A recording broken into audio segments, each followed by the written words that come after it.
suporta ni Ogie Alcacid sa pagpapagaling ng asawang si Regine Velasquez, ikinwento naman ng singer-songwriter ang napagdaanan nila mag-asawa nang itinuloy ni Regine ang kanyang silver concert sa kabila ng pagkakasakit nito. May chika si Lar Santiago.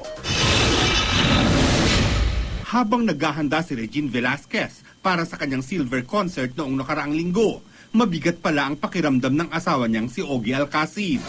Ayon kay Ogie, tinamaan talaga ng virus ang kanilang tahanan, kaya't karamihan sa mga kasama nila ang nagkasakit na. At nang mag-concert nga nitong Biyernes, si Regine naman ang namaos. Naging mahirap daw para sa mag-asawa ang magdesisyon kung itutuloy o hindi ang concert. Nang nasa stage na si Regine at nakita ni Ogie na umiiyak dahil walang boses, iba naman daw ang naramdaman ni Ogie. Nung concert mismo, victorious na ang pakiramdam ko. At alam kong ganun din ang pakiramdam ni Regine, no?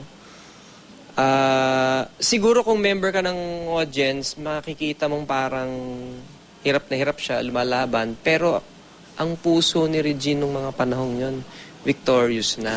Isinuko na kasi nila ang lahat sa Diyos nang magpasya silang ituloy ang concert. Nung tumungtong na siya ng entablado, alam kong tangay-tangay na siya ng, tangan-tangan pala siya ng Panginoon.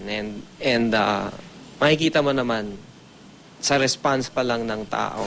Magdiriwang din ang 25th anniversary si Ogie bilang singer at performer.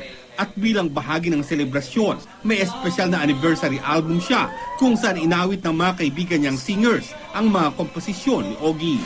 Sinimulan namin yung aking pag-celebrate ng 25th, which is next year, with this album. And then meron din kaming TV special na mapapanood ninyo sa Linggo, sa SNBO, at featuring most of the songs from the album.